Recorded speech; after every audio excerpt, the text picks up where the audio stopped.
Alors, je tiens à rendre grâce et gloire à Dieu une fois de plus. Nous sommes toujours le dimanche 23 mars 2014 et je lui rends grâce et gloire dans la mesure où je vous avais déjà témoigné il y a quelque temps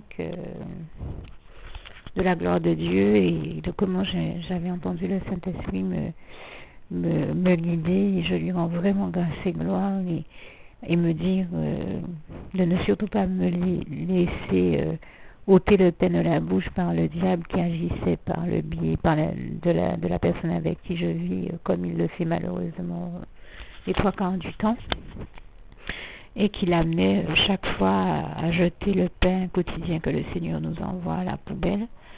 Et malheureusement pas que le pain quotidien, aussi bien d'autres choses qui les trois quarts du temps sont encore utilisables et bonnes, comme il le fait dans cette société, mais à une échelle bien plus importante, tant et si bien que beaucoup de personnes déclarent, le disent, en témoignent, même à la télévision, avoir déjà retrouvé beaucoup de trésors dans les poubelles, ou en tout cas beaucoup d'objets des fois aménagés ou autres qui sont encore en bon état d'utilisation et de marche.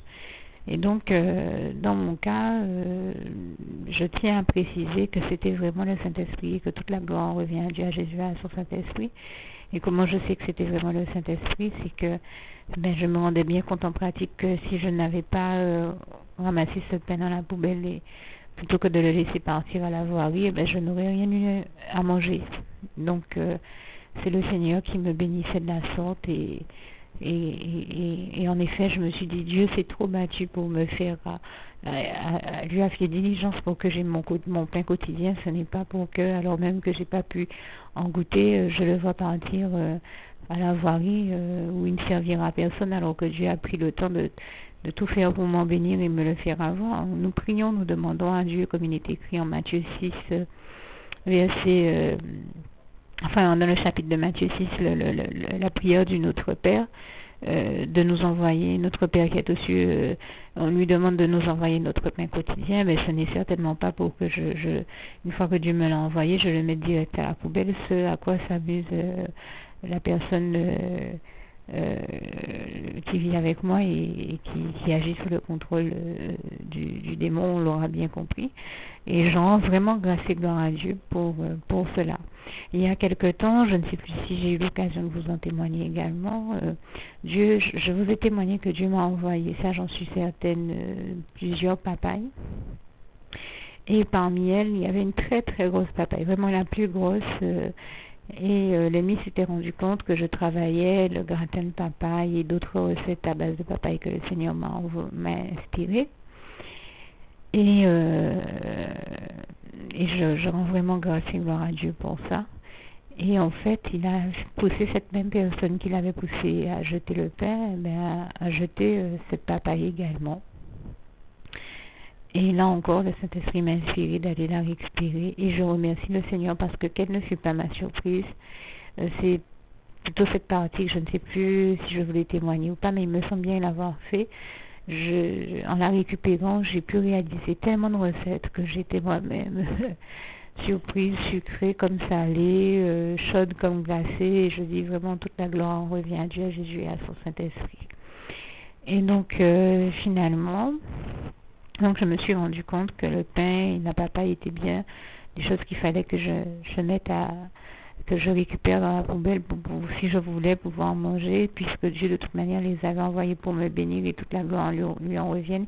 Il était donc normal que je les récupère et qu'elles me reviennent, puisque la bénédiction, Dieu l'avait envoyée pour moi et toute la gloire lui en revient encore une fois.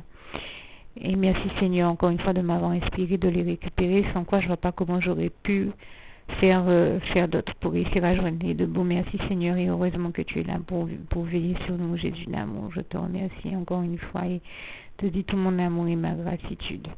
Et alors, chaque fois que je vous témoigne que le Seigneur m'envoie des bénédictions, je vous témoigne aussi par la même occasion qu'il m'envoie toujours un petit élément à base de coco ou à base d'abricot, parce que j'aime beaucoup ça. Ça fait partie de mes fruits préférés avec les maracujas. Et en fait, parmi tout ce que le Seigneur m'a envoyé, il m'avait envoyé une fois de la farine de coco. Et il m'avait inspiré la confection d'une espèce de petit gâteau, d'une petite galette, on va dire. qui est très très bonne. Et l'autre jour, il m'a inspiré de mélanger cette galette de coco de l'inclure dans une autre recette, un peu comme on fait une inclusion dans un gâteau. Mais c'était encore meilleur. Et quand je l'ai dégusté après que le Seigneur m'en ait inspiré la recette et toute la gloire lui en revient, c'était vraiment, vraiment un délice de Dieu et toute la gloire lui en revient. Et je pense au psaume 16, verset 11, qui dit « Tu me feras connaître les sentiers de la vie, car il y a d'abondantes joies devant ta face, des délices éternelles à ta droite. » J'ai eu l'occasion de vous dire que le Seigneur m'a inspiré plus de 500 recettes qui sont de véritables délices de l'Éternel. Et toute la gloire en revient à Dieu, à Jésus, à son Saint-Esprit. Et en fait,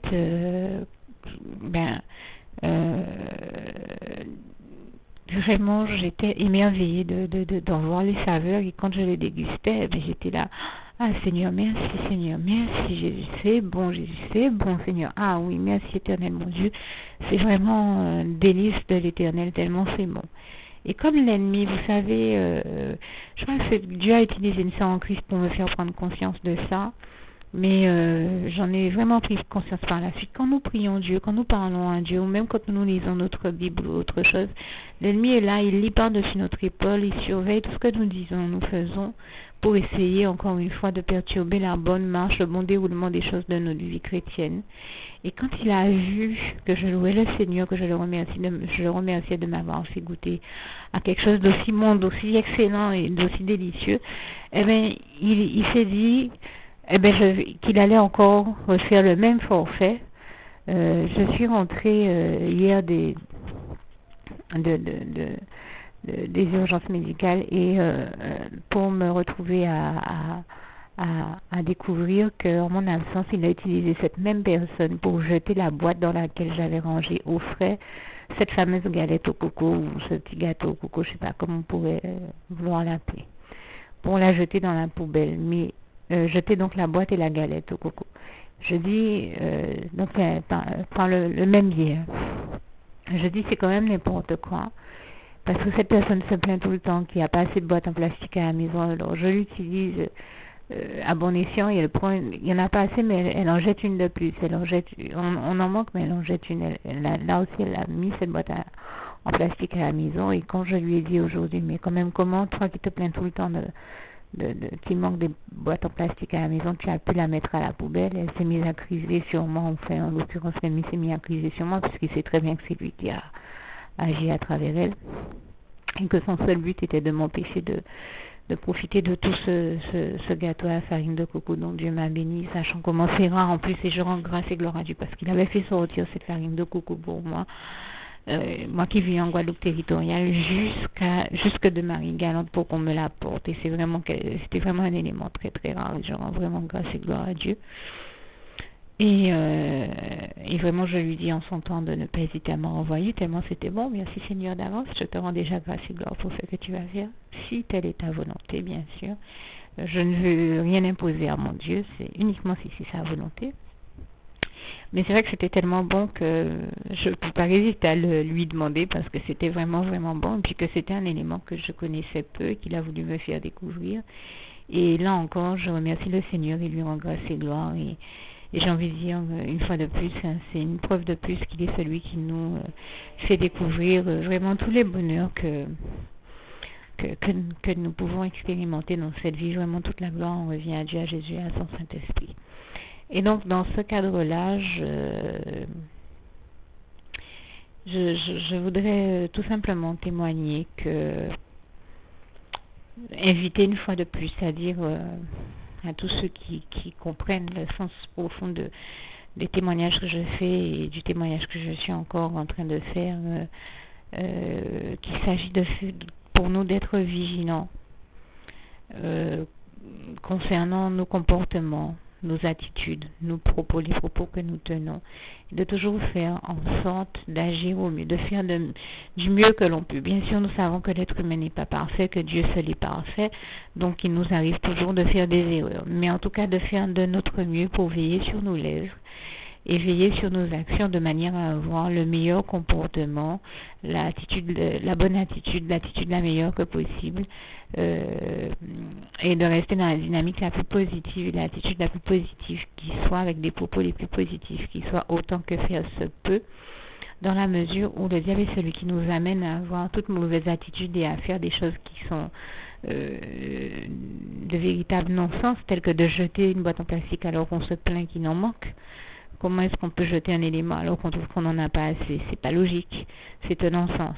Et bien c'est le diable qui amène chaque fois les membres de l'humanité à rentrer dans ce fonctionnement, à tomber dans le non-sens, alors que Jésus, lui, est celui qui nous édifie et qui rajoute du sens à nos existences. Et je lui en rends grâce et gloire. Et donc, ce que je veux dire, c'est que nous devons toujours faire en sorte d'avoir le meilleur comportement que possible et ne surtout pas laisser le diable à nous conduire à rentrer dans des comportements comme ça qui nous amènent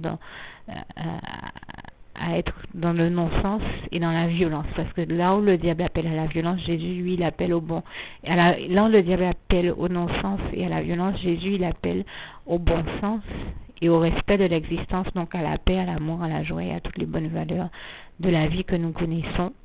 Et je lui rends grâce et gloire encore une fois pour ça. Et c'est un témoignage que j'avais eu l'occasion de faire en partie, donc je peux témoigner de ce que le Seigneur m'avait inspiré de faire, de récupérer dans la poubelle. Et je me rendais même pas compte de ce que ça impliquait, parce que je suis dans une dynamique de partager sincèrement avec vous les expériences que je vis en pratique dans ma vie avec le Seigneur Jésus-Christ. Et j'en ai parlé tout naturellement, comme d'un élément normal de ma vie, parce que c'est la réalité de ma vie. Mais quelqu'un de l'extérieur pourrait se dire, mais c'est pas possible, elle fait partie d'une famille qui est considérée comme une famille riche, si ce n'est l'une des plus riches du pays, peut-être pas la plus riche, mais en tout cas, on considère que ma famille provient d'un milieu aisé. Et j'en veux pour preuve qu'une fois quelqu'un m'a aidé à prendre conscience, enfin le Seigneur à travers quelqu'un m'a aidé à prendre conscience que mine de rien nous connaissions, ma famille était amie avec beaucoup des familles les plus grandes et les plus connues ici. Et là, j'en parle pas pour m'en vanter, hein, parce que je peux vous dire que j'ai eu l'autre jour l'occasion de dire à quelqu'un que je rends grâce et gloire à Dieu, qui est vraiment le défenseur de la veuve, de l'orphelin, du pauvre.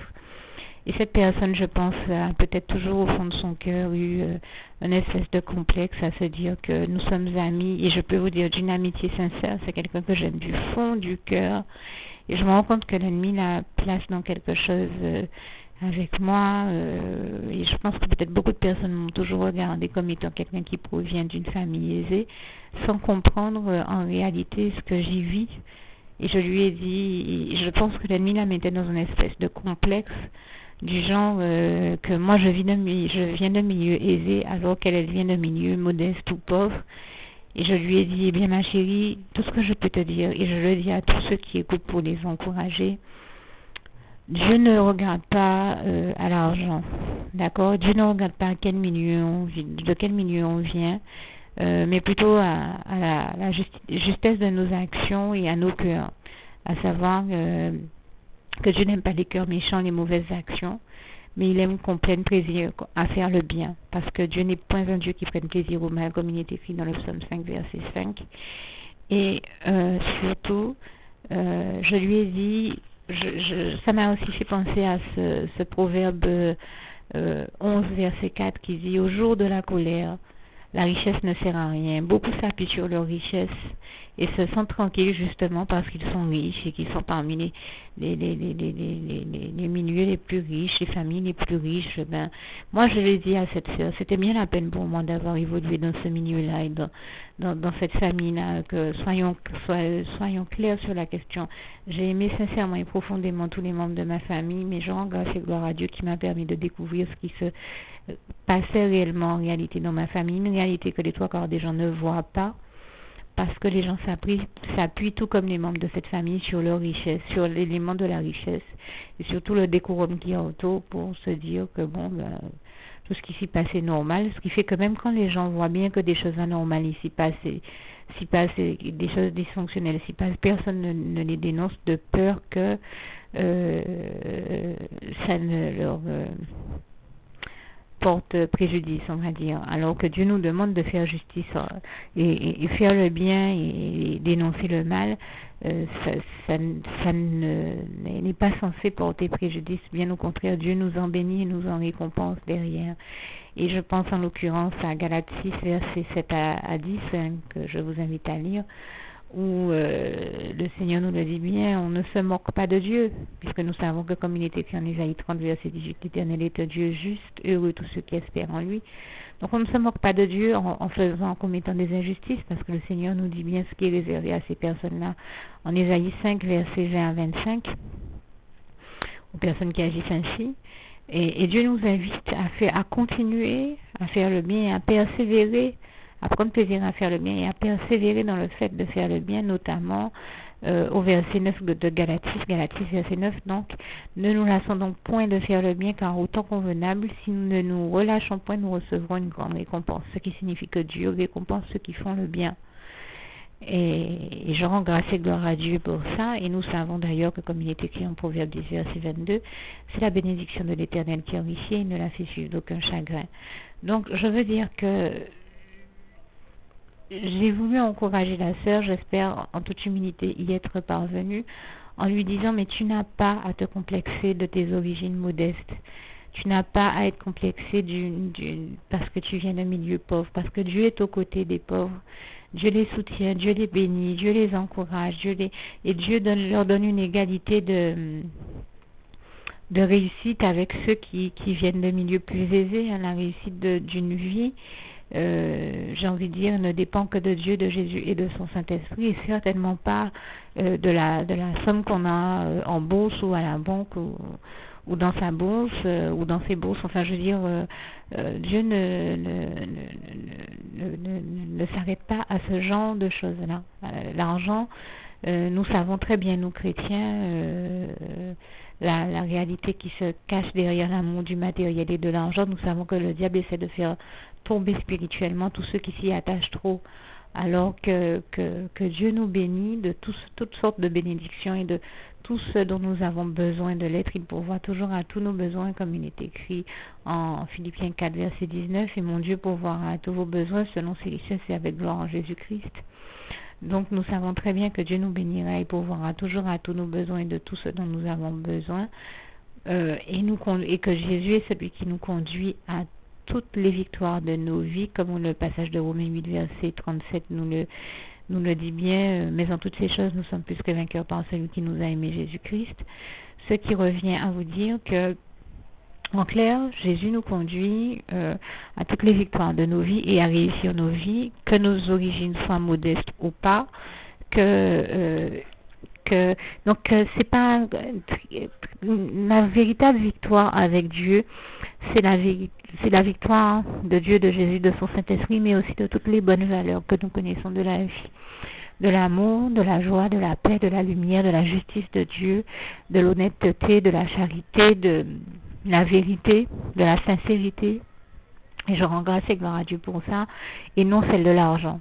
Dieu peut décider de faire réussir quelqu'un qui peut ne pas avoir un centime en poche, et je peux vous le dire, moi Dieu m'a démontré, je lui rends grâce et gloire encore pour cela, que depuis des années, il me fait vivre, alors que je n'ai pas un centime en poche, depuis plus de 3 ans, si ce n'est environ 4 ans, et pour autant Dieu me bénit au-delà même de mes espérances et de mes aspirations, et Dieu a fait de moi une jeune femme comblée, au point que je ne me rends même pas compte en vous faisant ce témoignage de la vérité qu'il impliquait aussi. Et il a fallu aujourd'hui que je tombe sur une émission que je regarde très souvent, qui est une émission qui se déroule en Martinique alors que moi je vis en Guadeloupe, mais j'aime beaucoup certaines émissions de la Martinique, telles que Le Temps de la Solution, qui est une émission chrétienne, et aussi l'émission que je vais citer qui s'appelle Culture et patrimoine, parce que déjà à la base je suis une passionnée de tout ce qui est culture,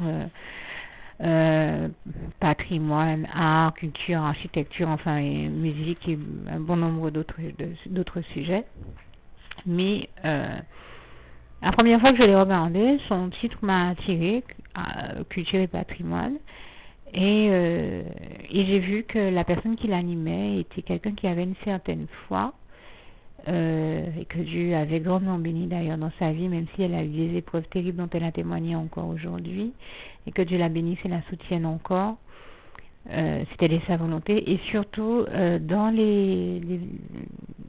travers ces émissions, comme elle n'a pas honte de témoigner de sa foi en Dieu, en Jésus, et c'est une chose que je trouve très belle et que j'invite le maximum de personnes à faire, eh bien, de la même manière, Dieu n'hésite pas à parler à travers elle glorieusement, à travers elle et ses invités, et j'ai toujours vu la gloire de Dieu dans ces émissions. Ce qui fait que ce n'est pas officiellement une émission chrétienne, mais c'est une émission que je regarde et que j'invite tous ceux à qui Dieu leur mettra à cœur de regarder. Donc ça passe sur KMT, le canal 22, parce que Dieu parle puissamment dans cette émission, bien sûr dans les jours où ils choisissent des thèmes qui sont en accord avec la volonté de Dieu aussi, parce qu'il m'est déjà arrivé malheureusement de tomber sur des numéros de cette émission où il parlait de sujets qui malheureusement n'étaient pas de Dieu, et là c'était pas tellement possible qu'on entende Dieu y parler autant que d'habitude. Mais il y a d'autres fois où c'est extraordinaire. Moi je rends grâce et gloire à Dieu. Ça fait très longtemps que j'ai envie de rendre grâce et gloire à Dieu sur ce point-là, parce que Dieu m'a richement béni par le biais de cette émission, comme de toutes les autres émissions, par le biais des émissions chrétiennes de manière générale, mais celle-là est un peu particulière parce qu'elle n'est officiellement pas chrétienne, puisqu'elle parle de culture et de patrimoine et non de foi à la base, mais c'est un biais par lequel Dieu parle puissamment et témoigne et où est témoignée la gloire de Dieu, où certains viennent témoigner même de la gloire de Dieu. J'ai déjà vu des gens venir témoigner de la gloire de Dieu dans leur vie. Je dis vraiment toute la gloire revient à Dieu, à Jésus, à son Saint-Esprit. Donc c'est une émission que je prends plaisir à regarder parce qu'elle est une vraie bénédiction de Dieu pour nous tous. Et je dis vraiment toute la gloire revient à Dieu. Je tenais à lui rendre grâce et gloire sur ce point également. Et aujourd'hui, à un moment, l'animatrice a évoqué le livre d'un frère qui a témoigné être un homme qui a réussi sa vie alors qu'à une époque de sa vie, il mangeait dans les poubelles. Alors qu'à une époque de sa vie, il a dû ramasser des choses dans les poubelles pour pouvoir survivre. Et là, j'ai fondu en larmes quand j'ai entendu ça, parce que j'ai réalisé que, en fait, à travers ces témoignages que je vous avais donnés, de tout ce que j'ai dû aller ramasser moi-même dans la poubelle, que j'avais dû ramasser moi aussi des choses dans la poubelle pour survivre, que j'avais dû manger des choses qui étaient déjà dans la poubelle pour survivre. Et je dis que ce drame-là, auquel le diable contraint à l'humanité, parce que c'est le diable qui fait ça, à travers X, Y, Z, à travers certaines personnes, mais c'est lui qui fait ça parce que c'est lui qui amène les autres à empêcher leurs concitoyens, leurs semblables à avoir une vie normale et épanouissante, à essayer de leur voler, leur retirer leur pain de la bouche. Et en plus, là, c'est encore pire parce que c'est des membres d'une même famille. Comment est-ce qu'il peut utiliser les membres d'une même famille pour enlever le pain de la bouche d'un membre de sa famille? Vous vous rendez compte? Alors que Jésus, lui, nous invite à nous aimer les uns les autres, comme il est écrit en Jean 13, versets 34 à 35, et à ne surtout pas faire à notre prochain ce que nous ne voudrions pas qu'il nous fasse, à aimer notre prochain. Comment on peut en arriver à ça? Et comment peut-on réellement aimer son prochain si un membre de sa famille aussi proche, on lui enlève le pain de la bouche? C'est quand même terrible, hein? Que le diable, que certaines personnes se laissent aller jusqu'à ces comportements-là. Et donc, j'espère que ça vous interpelle autant que moi. Et quand j'ai entendu ce témoignage, j'ai pris conscience de la portée du mien. Alors que moi, je l'avais fait totalement, j'ai envie de dire, spontanément, naturellement, et sans me rendre compte que, ben oui, ça démontrait aussi que moi aussi, j'avais dû ramasser des choses dans la poubelle pour survivre. Et je sais que le réflexe peut-être de beaucoup de personnes en entendant ce témoignage sera de rire, de se moquer, mais sachez que Dieu n'aime pas les moqueurs, comme il est écrit dans le psaume 1, verset 1 à 6. Et le psaume 5 que j'ai cité tout à l'heure aide à le comprendre également, même s'il n'est pas comment dire ça spécifiquement axé sur la question, mais Le psaume 5, versets 5 à 12, que je vous invite à lire, démontre bien cette réalité-là aussi. Dieu n'est point un Dieu qui prenne plaisir au mal et le méchant n'a pas sa demeure auprès de lui. Et je rends grâce et gloire à Dieu pour ça. Donc ceux qui ont la méchanceté de rire ou de se moquer, c'est parce qu'ils n'ont pas encore compris qu'on ne sait jamais de quoi sera fait demain. En tout cas, moi, je peux vous dire que j'ai toujours trouvé malheureux que l'être humain doive se retrouver à aller chercher des choses dans la poubelle pour parvenir à se nourrir, alors que paradoxalement, tant de nourriture des tonnes et des tonnes de nourriture sont jetées par endroits et que d'autres meurent de faim en Afrique, en Inde et ailleurs. Et c'est un fléau tel que nous le connaissons malheureusement chez nous aussi aux Antilles, mais ça prend une ampleur telle que cette année encore au Resto du Cœur, on disait à la télévision que les nombres de repas qui ont dû être distribués ont battu tous les records, qu'ils ont déplacé le million. Enfin, en tout cas, qu'ils en sont arrivés à distribuer au moins 1 million de repas. Je dis que c'est un drame, et que c'est un drame qui est provoqué par l'ennemi, qui encore une fois est le seul coupable et responsable de tout cela.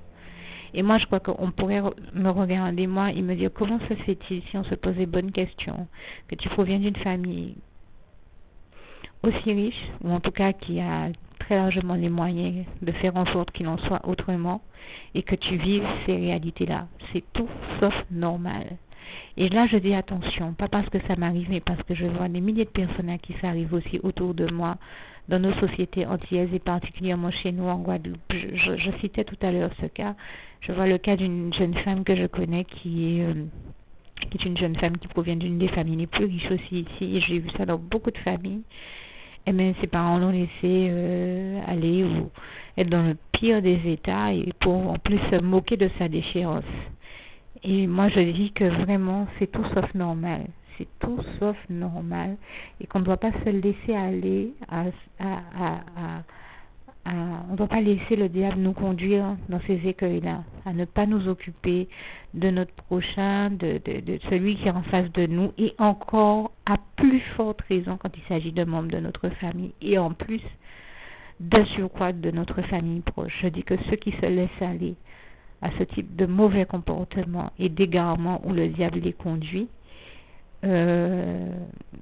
ne se rendent pas compte de la gravité certainement de ce que cela implique spirituellement, parce que Dieu l'a dit, il fera justice à tous ceux qui ont subi des injustices, et je le dis, c'est une injustice très grave, alors que tous ceux qui ont vécu ce type d'injustice s'en trouvent réconfortés et consolés et encouragés par ce témoignage.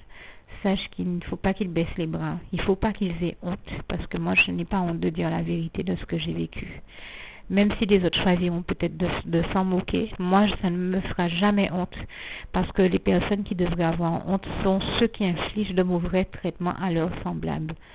Ça paraît peut-être rigolo et à ceux qui infligent aux autres ces traitements-là et à ceux qui constatent ces traitements-là. Mais par contre, aucun d'entre eux n'aimerait se trouver à la place de celui à qui on a fait subir une injustice. Or, Dieu nous le dit bien en Matthieu 5, versets 1 à 12. Heureux ceux qui ont faim et soif de justice, parce qu'au royaume des cieux, donc au royaume de Dieu le paradis, ils seront rassasiés. Et je peux vous dire que leur récompense sera grande dans les cieux. Si sur terre on les voit pauvres, des fois on voit des gens pauvres en face de nous, mais qui sont d'une très grande richesse dans le royaume des cieux, dans le royaume de Dieu et aux yeux de l'éternité. C'est-à-dire que ces personnes n'apparaissent officiellement pauvres dans nos sociétés, mais ce sont des personnes qui en réalité sont éternellement riches et des plus grandes richesses qui existent. Alors si sur terre on se moque d'elles pour ça, c'est de la débilité. Et que tous ceux qui m'écoutent et qui proviennent d'un milieu modeste et pauvre se disent qu'ils n'ont pas à en avoir honte, ils n'ont pas à en rougir, ils n'ont aucun complexe à avoir, parce que Jésus nous dit viens comme tu es, qu'il nous aime comme nous sommes. Et il ne regarde pas nos conditions, nos conditions financières pour nous aimer. Il nous aime tel que nous sommes. D'accord? C'est pas une question d'argent avec Dieu. Et comme je disais à la sœur en Christ, c'était bien la peine que je naisse et que je vive dans un milieu et une famille aussi riche pour les voir en finir comme ça, et pour les voir être capables de me traiter comme ça ou de traiter d'autres membres, parce qu'il y a d'autres membres de nos familles aussi, de notre famille, que le Seigneur m'a révélé être une famille dysfonctionnelle et je lui rends grâce et gloire. D'autres personnes subissent ces mêmes souffrances et ces mêmes violences. Qu'on le dise ou pas, qu'elles aient le courage de le dénoncer ou pas, c'est une réalité. Je ne suis malheureusement pas la seule. Et si d'autres n'ont pas le courage de parler, moi je m'élève pour parler et pour dénoncer cette injustice, parce qu'il faut bien que quelqu'un dise la vérité pour qu'elle soit enfin établie et reconnue, et que le mal qu'on inflige à toutes ces personnes cesse au nom puissant de Jésus. Et c'est le sens de ma démarche, et comprenez bien que ma démarche ne vise personne puisque je n'ai cité aucun nom. Ma démarche est de témoigner et de comprenez bien en toute intelligence, le bon sens de mon propos et de ma démarche, qui est de vouloir justement, en dénonçant les œuvres du malin, ces œuvres destructrices et le mal qu'il fait dans cette famille, et malheureusement dans bien d'autres familles aux Antilles. Voilà pourquoi on se plaint souvent de toutes les violences et de toutes les souffrances qu'on voit exister sans pouvoir les comprendre. Mais les trois quarts du temps, parce que des explications sont là, hein. La réalité est là, mais personne n'a le courage de dire les choses. Les choses ont besoin d'être dites, et une fois qu'elles sont dites, on peut avancer. Donc ma démarche est de continuer à aller de l'avant avec Jésus-Christ, et de prendre le temps de parler des choses. Il faut prendre le temps de se dire les choses pour pouvoir avancer et de communiquer là-dessus. C'est le sens de ma démarche, parce que je crois profondément à la suprématie du bien sur le mal, à la suprématie et à la toute-puissance de l'Éternel, mon merveilleux Dieu d'amour, le seul Dieu vivant, tout-puissant et trois fois saint, et qui demeurera, quel que soit tout ce que le diable peut essayer de faire pour nous détruire, et toutes ces œuvres destructrices, puisqu'il est dans une dynamique frénétique de détruire toute l'humanité entière. Eh bien, il a déjà perdu, il est vaincu, il est déchu, et toute la gloire revient à Dieu, à Jésus, à son Saint-Esprit, quand Dieu sera toujours plus fort que lui, puisque Dieu est tout puissant. Si lui, d'après lui, il essaie de faire des démonstrations, d'après lui, il essaie de faire croire aux gens qu'il est puissant, il a perdu de vue une chose, c'est que Dieu, lui, est tout puissant. Et je ne perds pas de vue la toute puissance de mon Dieu, qui ne manque pas de moyens et de solutions pour nous délivrer de toute épreuve que nous inflige le diable, et qui a toujours triomphé et qui triomphera toujours du diable, car Dieu est l'éternel vainqueur du diable. Il l'a démontré en faisant ressusciter son Fils Jésus-Christ sur la croix le troisième jour après sa mort. Et je le dis, toute la gloire en revient à Dieu, à Jésus, à son Saint-Esprit. Et un passage nous l'atteste bien là encore, 1 Jean 4, verset 4, celui qui vit en nous, Dieu, est plus grand que celui qui est dans le monde, le diable. Il sera toujours plus grand que lui et toujours triomphant de lui. Et je tenais à lui rendre grâce et gloire. Un dernier passage nous le démontre bien là encore, c'est Ésaïe 41, verset 10 à 13, que je vous invite également à lire. Très beau passage qui nous évoque également la justice de Dieu. Vraiment que le Seigneur vous bénisse et vous garde tous. Et je termine avec le souhait de mon cœur pour vous, Philippiens 4, verset 7, et peut-être avec une petite prière que je rajouterai en fin de ce document, Philippiens 4, verset 7, que la paix de Dieu qui surpasse toute intelligence garde vos cœurs et vos pensées en Jésus-Christ. À bientôt.